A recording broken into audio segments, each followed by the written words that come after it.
tonight to the most fabulous and celebrated place in the world.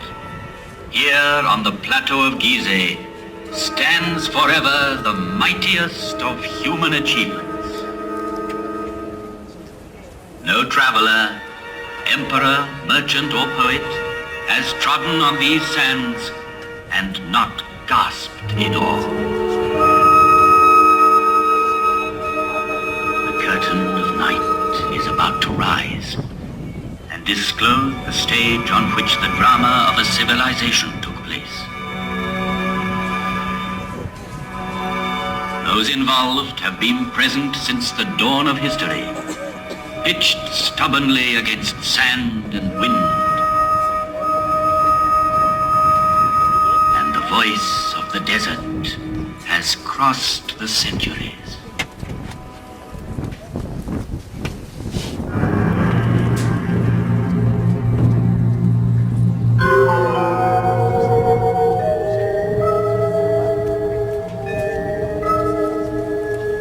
With each new dawn, I see the sun god rise on the far bank of the Nile. His first ray is for my face, which is turned towards him. And for 5,000 years, I have seen all the suns men can remember come up in the sky. I saw the history of Egypt in its first glow, as tomorrow I shall see the east burning with a new flame. I am the faithful warden at the foot of his Lord, so faithful, so vigilant, so near him that he gave me his face for my own.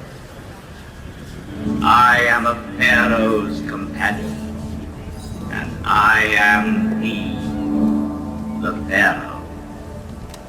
Through the ages, I received many names from the people who came to me in adoration. Oh, Harmakis, you are my life's safeguard. Horus, protect me, oh great God, that I might see you every day. Lord of the desert, Lord of the heavens, Sovereign of eternity. but the name which has remained with me is that given to me by a Greek traveler, the father of history, Herodotus. He called me Sphynx, as if I were from his land, and that name is now mine. Close to the Nile, I watch over the plateau of Giza, over all its monuments of modest or fantastic height. They are tombs.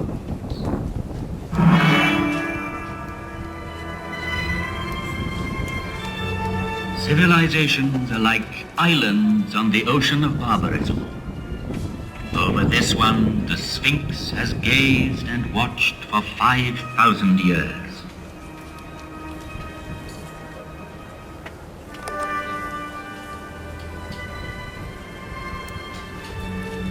At the foot of such mountains of stone, everything becomes minute and insignificant. Man is an insect. And yet, it was men who built these massive monuments. And the names of pharaohs whose tombs they are have crossed the ages. Their glory has defeated time.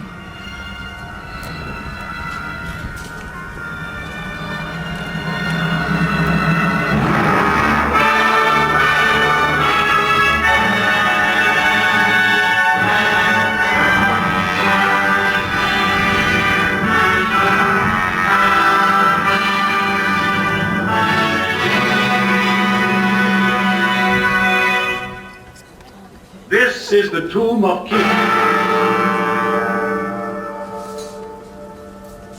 Pharaoh of of the fourth dynasty 4,500 years ago. Here is the Great Pyramid which he built to defend himself against death. 455 feet high. He achieved the building of the highest monument then known to man. The area it covers is vast enough to hold St. Peter's Cathedral in Rome, the cathedrals of Florence and Milan, Westminster Abbey and St. Paul's. 3 million blocks of stone, some of them weighing 30 tons, were assembled by Cheops' faithful workmen to achieve this fabulous construction. At the center of it, the pharaoh planned his inner chamber, where his mummy was to lie in splendor for eternity. At the foot of this pyramid, in the rock, a temple was built, and there were kept the barges of Cheops, the barges of night. In these large wooden vessels, the dead pharaoh could continue his voyage in darkness towards eternity. But all that remains of him is a small ivory figure, showing a noble face, the nose aquiline, the jaw determined, and the hieroglyphs representing the name he gave to his pyramid. Cheops dominates the horizon. I saw that in that book, Basics of Hieroglyphics. A pyramid of Khephren. It too bears an inscription, Khephren is great. Yet, out of respect for his father Cheops, Khephren built his pyramid on a slightly smaller scale. Each side of the base measuring 710 feet, the angle being 52 degrees, it reaches a height of 445 feet. The brilliant covering of polished limestone on the apex originally extended over all 4 sides, adding to the magnificence of the pyramid.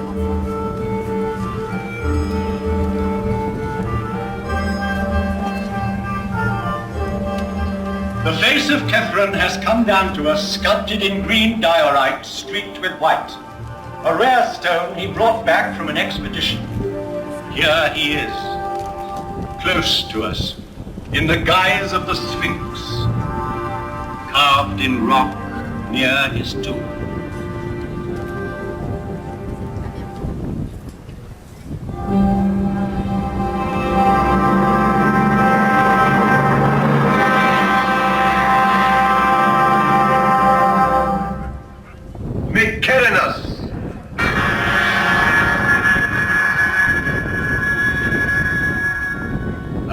Monumental tomb was soon to complete this immense funeral site of Giza and make it one of the wonders of the world. Though smaller, the Pyramid of Mykerinos is perhaps the most impressive for being the culminating point of a vast design. Having built it, the workmen climbed down from its granite flanks and laying on their tools, looked up with wonderment.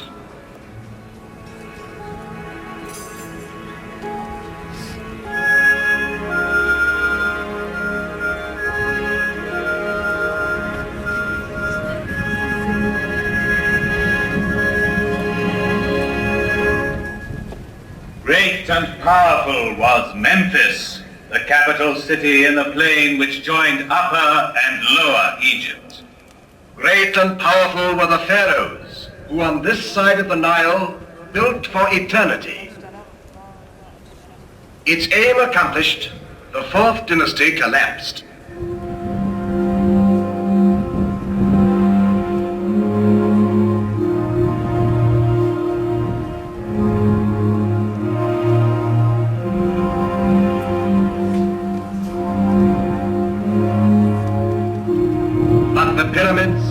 Still stand.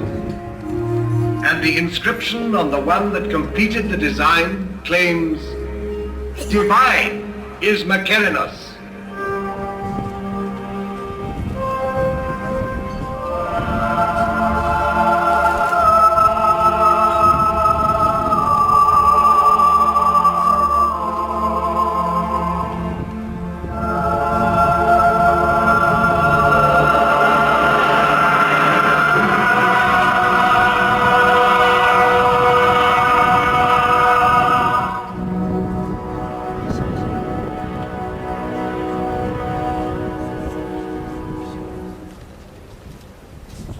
Here 3 pharaohs reigned, Cheops, Khephren, and Mycerinus. Sarcophagi may be empty, wrappings unwound, yet Cheops, Khephren, and Mycerinus still reign, bearing the double crown of Upper and Lower Egypt. They reign over their court, buried round them, over these small pyramids where their queens lie, over the tombs of their ministers, over the whole hierarchy, sleeping forever. Chamberlains, high priests, buffoons, architects, courtesans, each in his proper place in these funerary chambers which are called mastabas. For this is a royal palace of the dead, with triumphal perspectives, pavilions, corridors, secret rooms, strong walls. It was a city of another world, approachable by the people only as near as the outer temples where their devotion led them. Coming from the Nile, one ascended by a monumental causeway built on the same colossal scale to the high temples where only the priests lived among the secrets of the mummies. They alone knew for what journey the great barges were being prepared at the foot of the tombs. A journey with the sun. A journey which has lasted 4,500 years.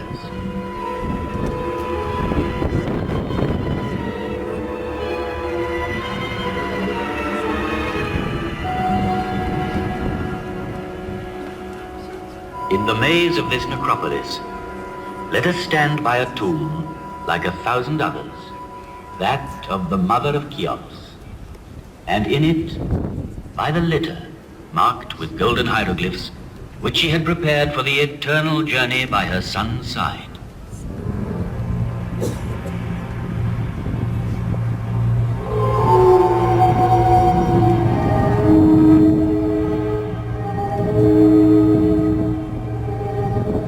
Neither wind, nor sand, nor centuries could ever entirely silence the voice of the desert.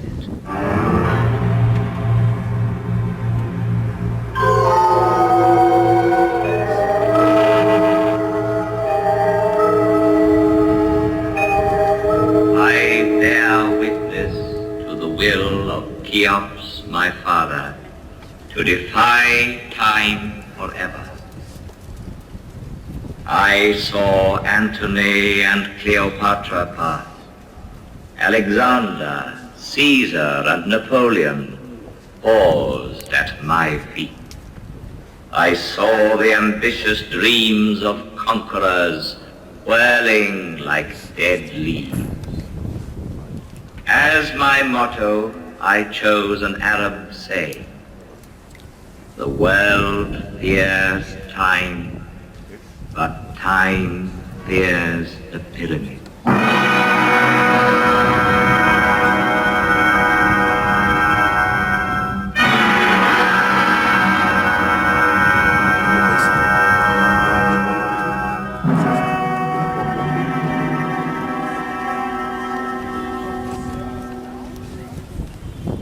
Of all ancient monuments, it is the pyramids which have always appealed most vividly to man's imagination. Considered from its top downwards, a pyramid is like the sun's rays bursting through a gap in the clouds. It commemorates the greatest victory of all, victory over death. It is the most perfect mansion, the strongest tent, whose great stone sides are both roof and wall, and so carefully sealed that the dream entrusted to it can live to the end of the world. Dream of immortality.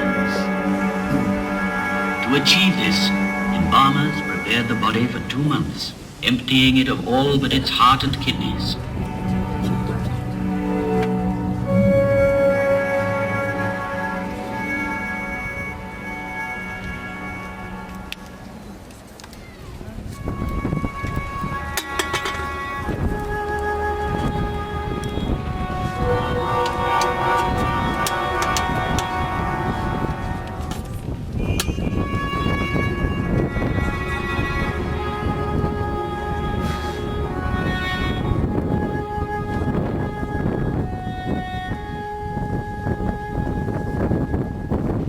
hidden in the secrecy of its tomb, attended by a whole crowd of statues, provided with all that was necessary for the journey, there, in the sarcophagus, lay the mummy, to be called on by the soul. For alone and without the body, the soul could not go into the night. And from the depths of this tomb still rises the scent of herbs, cedar oil, resin, and myrrh.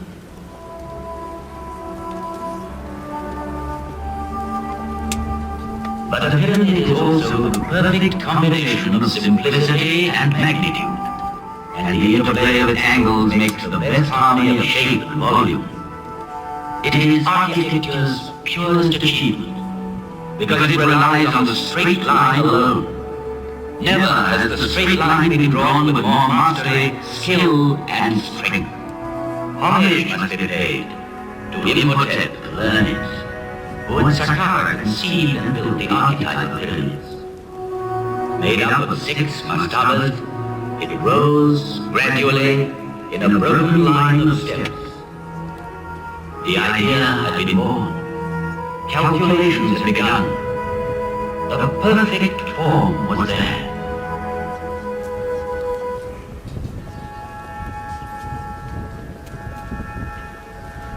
Among all the objects laid by a dead man's side in his tomb, a scribe's palette is undoubtedly the most precious.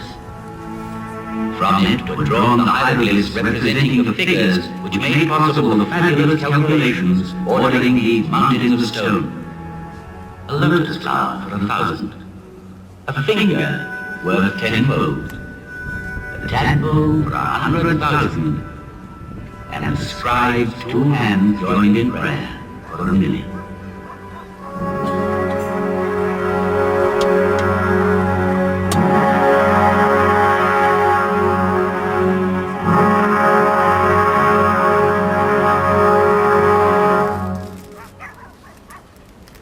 Stone by stone it was built from earth to heaven.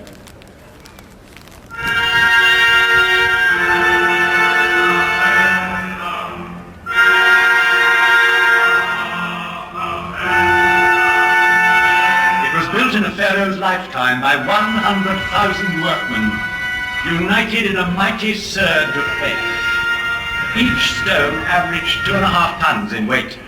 3 million blocks were hoisted up and laid one upon the other. The finest ones of pure granite were dug up in the quarries of Aswan, whence they came by boat, carried by the flooding of the Nile. The movement of these great waters drove the farmers from their inundated fields to the plateau of Giza, where they joined the army of laborers and built. These stones were hauled singly on earth mounds, banked higher and higher as the edifice grew.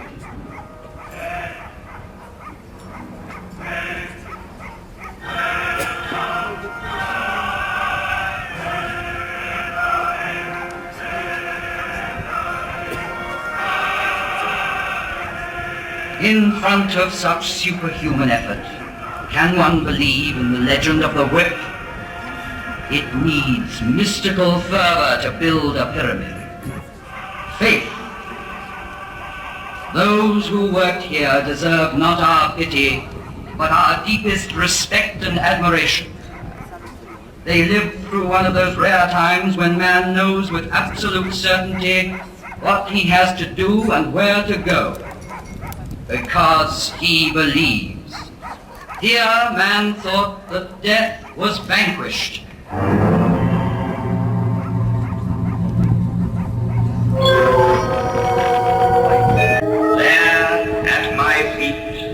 This vast site, with mankind still in its infancy, walked and worked surveyors, geometers, astronomers to whom no star was unknown, engineers, architects, a whole people, while the rest of the world hunted wild beasts and sheltered in caves. O noble Nile, I salute you, for your waters flow majestically and fostered this sacred enterprise. One day the desert sands invaded the fields, Marshes dried up on the river's bank. And so, to save his life, man invented civilization. He had to contend with floods, designed dams and culverts. He came to love the earth and want it for his grave. But soon he wished to outlive the earth. And it was farmers, helped once more by their beneficent river, who built these monumental houses of the dead. And I, Catherine's faithful companion, saw the progress of dynasties and grave priests and the light steps of noble ladies whose diaphanous veils seemed to clothe them, yet not to touch them.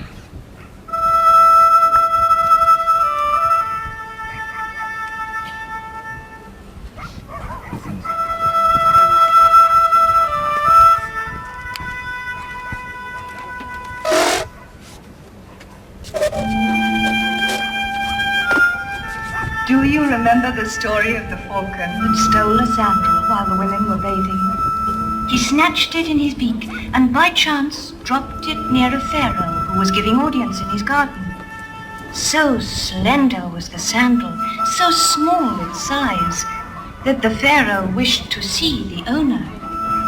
And he married her. And do you remember how a nobleman at the court of Cheops lured his wife's lover into a deep lake by means of a wax figure, and there had him turned into a crocodile by a magician? Wishing to impress the pharaoh with his magical powers, he willingly revealed what he had done, but carelessly too. For Cheops punished the guilty and the boaster equally. On his orders, the courtier was thrown to the crocodile, which devoured him, and the unfaithful woman was chastised. Do you remember, too, a young pharaoh, Amenhotep II? Never had there been an athlete so strong, so handsome, so fine. His shoulders were broad, his waist slender, his thighs were of bronze, and he could tame at will the wildest horse. His exploits are engraved on a stone which he laid before you. Then time in passing left you behind like an old monument. Sand was beginning to choke. Kept by war in Mesopotamia, Amenhotep II was far away from his land. Then one day, while hunting the lion, a prince stopped to rest in your shadow. Fell asleep, you gave him a dream and spoke to him.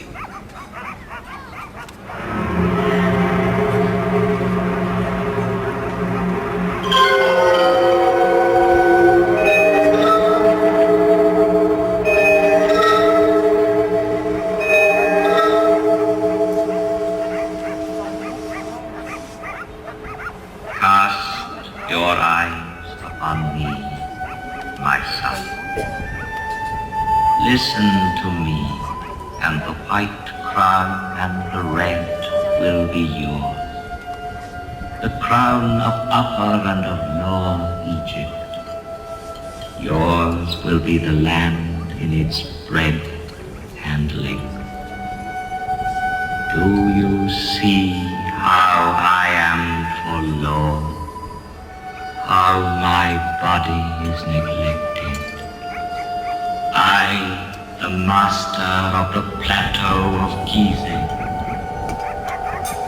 Deliver me from the sand, and you will be king.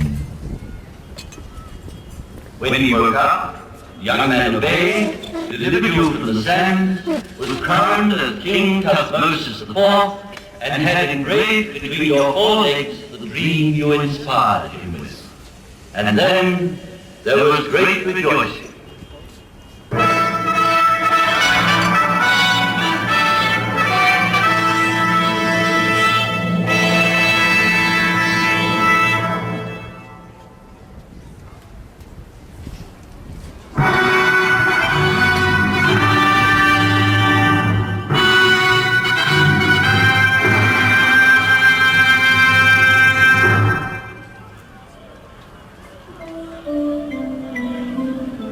Coronation ceremonies have begun. Crowds have gathered on the bank of the Nile to watch the ritual tests of strength. Now the royal barge is coming upriver, manned by 200 oarsmen. Responding to the excitement of the crowd, they increase their pace. The Pharaoh himself with the tiller maneuvers perfectly and brings the barge smoothly into the landing stage with the last burst of speed. Cheers break out as the Pharaoh comes ashore and swiftly makes his way towards the targets of copper set for his display of archery. The crowds follow him to watch.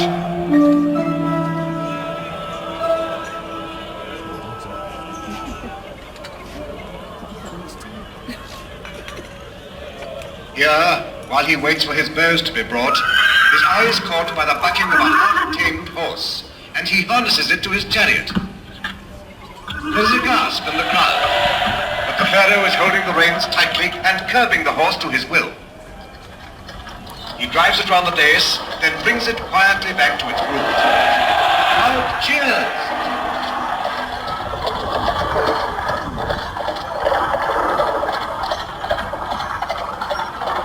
Now the Pharaoh has chosen his bow. He has tried more than 50 others before selecting this one. He mounts his chariot and rides off towards the first target.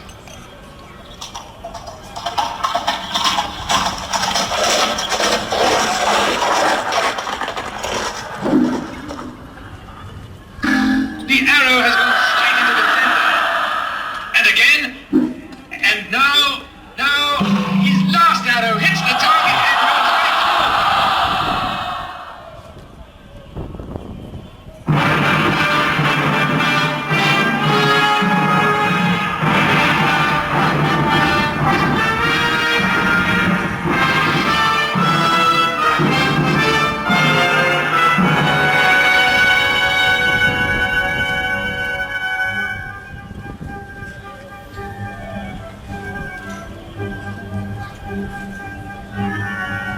This is his triumph. Standing up in his chariot, the Pharaoh makes for the dais where his throne awaits him. The court, the priests, the people present him with praise, incense, and offerings. He receives the double crown and, mounting his triumphal chariot, goes to worship in the temples of Harmakis, Cheops, and Khephren. Long live the Pharaoh!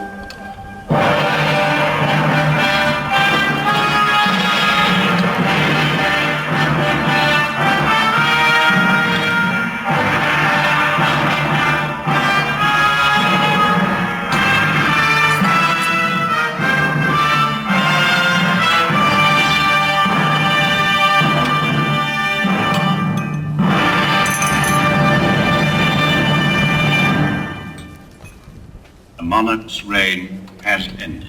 The Pharaoh is dead. And now, from the valley, rises the sad lament of his funeral.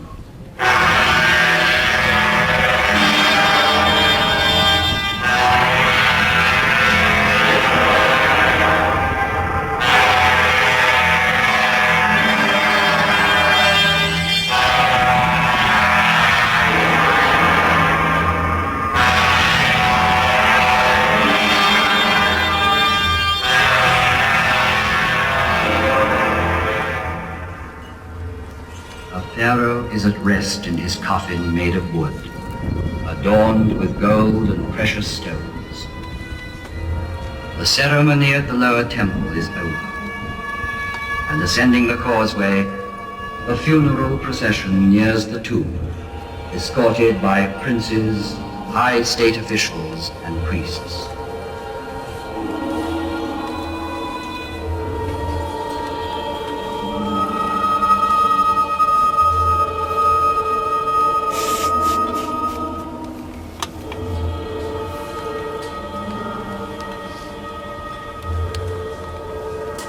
The sarcophagus is ready at the heart of the pyramid, in the funerary chamber.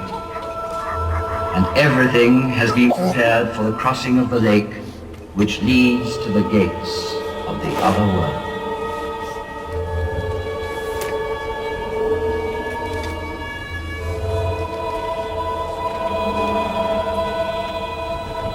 The last slab of stone is going to be sealed with such cunning that it will never be known which part of the wall was the door.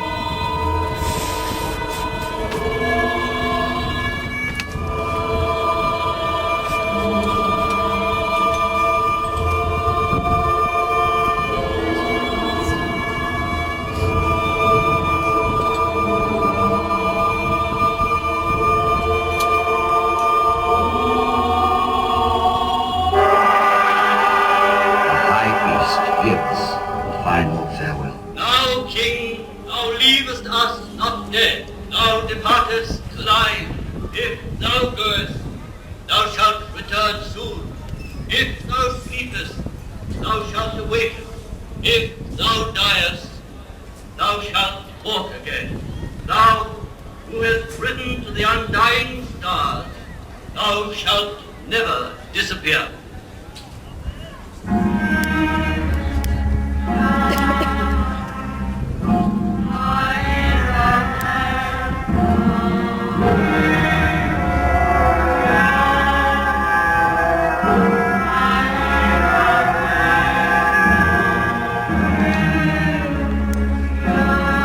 Alas, let us lament without rest.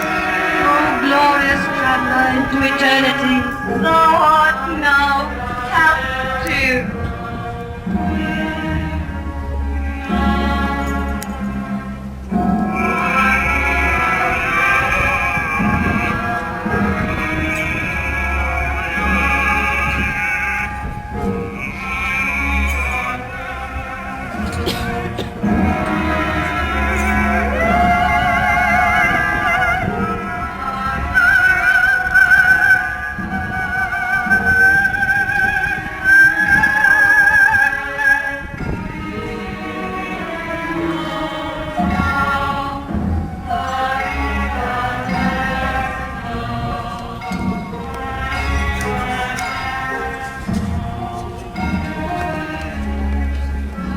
So, through millenniums, dynasty succeeded dynasty.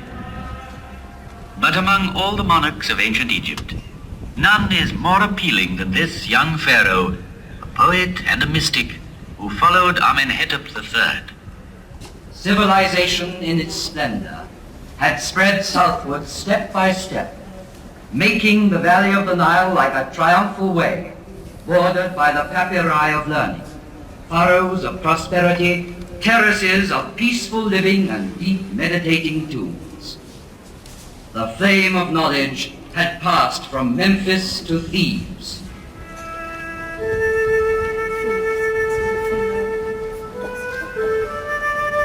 Large, pensive eyes, a weak body and girlish softness, such is the strange youth who has been made all-powerful. He leaves Thebes in order to found his own city. He rejects the god Amon and his priests to worship a god of his own choosing, Aton, who is in heaven. And he discards the name of Amenhotep IV to adopt another, Akhenaton, Aton the unique.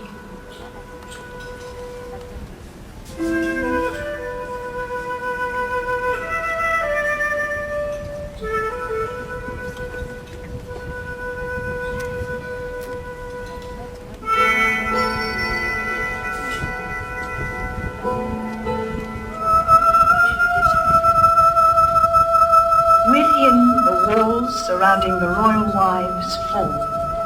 The veils are drawn back, and in centuries to come, people will see and love the graceful figure of Nefertiti.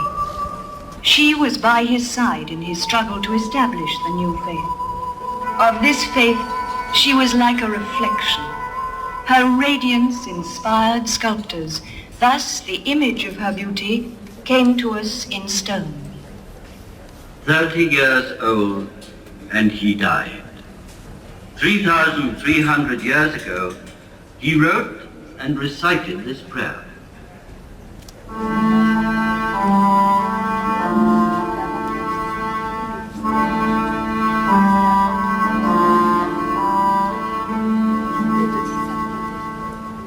Your dawn, O living Aton, takes my breath. You possess my heart. You are the maker and giver of all things, and men live by your grace. Aton, living and life-giving forever and ever.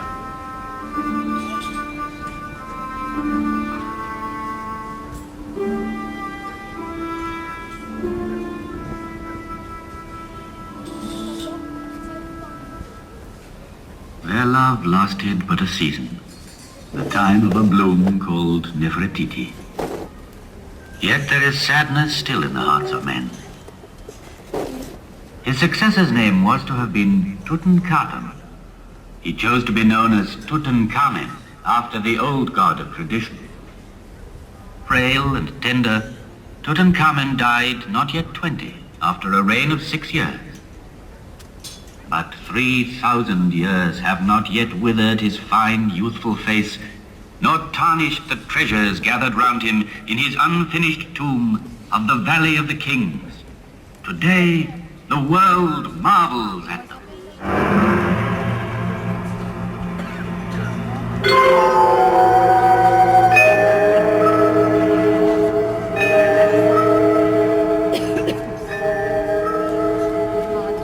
I, who know the untouchable stars, know too that the Nile which made Egypt cannot unmake Egypt.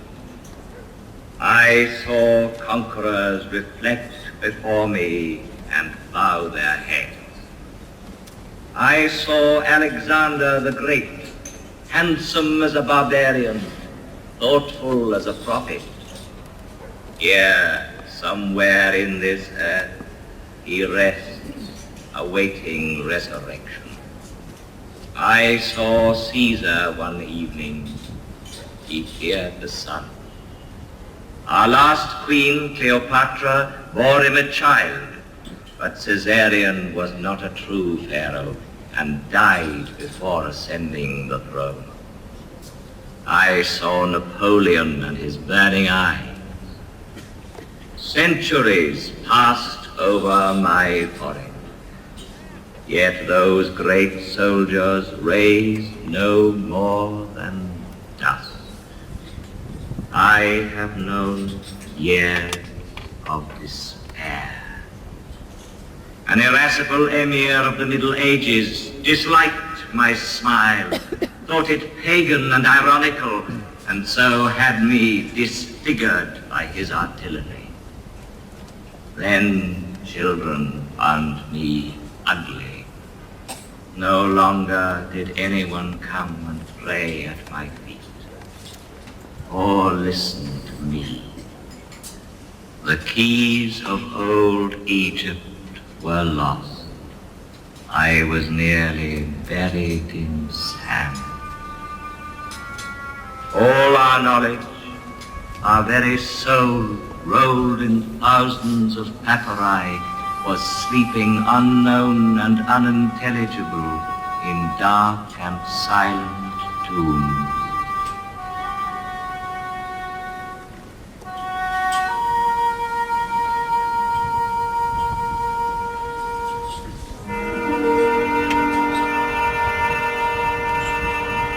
Yet a miracle did happen. It was in 1799, near Rosetta. One of Napoleon's officers discovered a stone, a monolith, bearing an edict issued by Ptolemy. The inscription was in Greek characters and hieroglyphs. This was the cornerstone of Egyptology. True, it still remained to interpret its message. First came an Englishman, then a Frenchman, Champollion, the true father of Egyptian mythology. He was so inspired as to decipher the lost tongue of ancient Egypt from a few mysterious hieroglyphs. Then it was like a resurrection.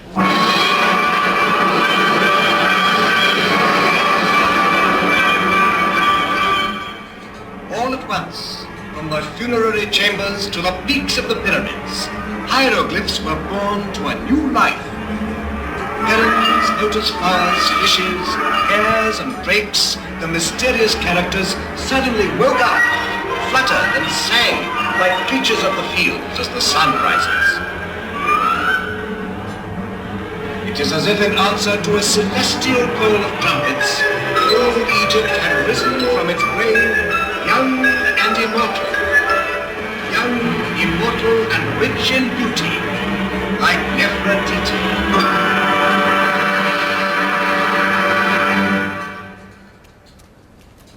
Unearthed from their deep silence, the papyri rustled with 100 voices. They had bloomed on the bank of the Nile. They had crossed through time. And then, 5,000 years later, they unfolded the dramatic story of a civilization. From their leaves even rises the voice of the first schoolboys who struggled to write. They were weary and feared the cave. Master, because you beat me, I have learnt my lesson. Child, no matter how great and deep our knowledge, offer your constant thanks to God. He will grant you his grace always. And learned men from the whole world in quest of this civilization stronger than sand and death were enthralled when, in maxims and proverbs, they found a wisdom as ancient as the pyramids, as eternally young. In the depths of the tombs, they heard voices rising again after thousands of years. The plans of men never wholly succeed, but only what God has ordained. If you want to keep the friendship of people you visit as master, brother, or friend, beware of women. The room where they sit is full of ill feelings. Do not answer good by evil. Justice comes before strength. And historians were deeply moved because so many centuries later they were reading, yes, love letters. What can be sweeter than walking in the fields before a man one loves? I can no longer touch your heart. Why? If I go walking, you are there with me, everywhere, with every step. My hand is in your hand. Listening to your voice troubles my mind. My whole life hangs on your lips. For me, seeing you is better than eating or drinking.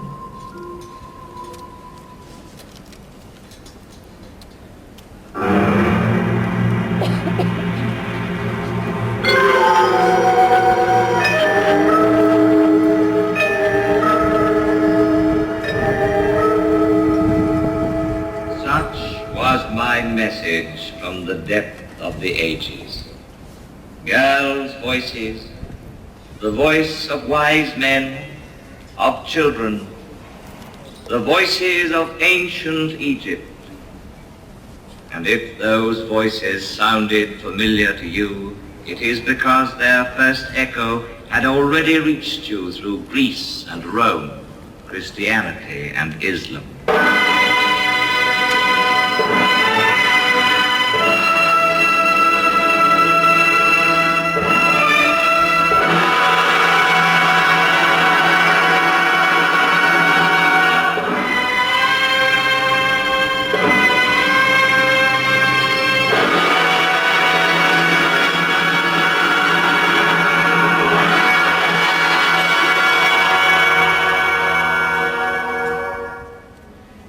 Tomorrow, once more, the rising sun will give me his first caress.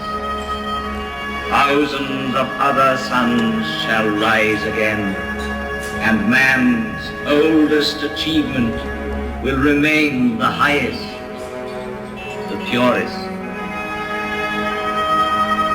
The Nile be praised, for it is the father of all our harvests, all our knowledge, all our architecture, all our strength.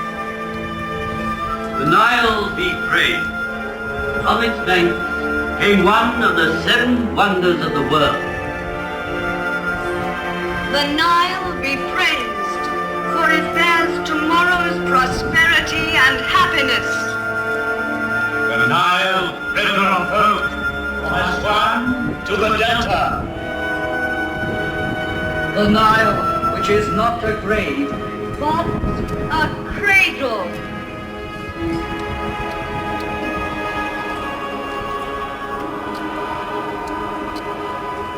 In the course of time, only human achievements crumble and fall.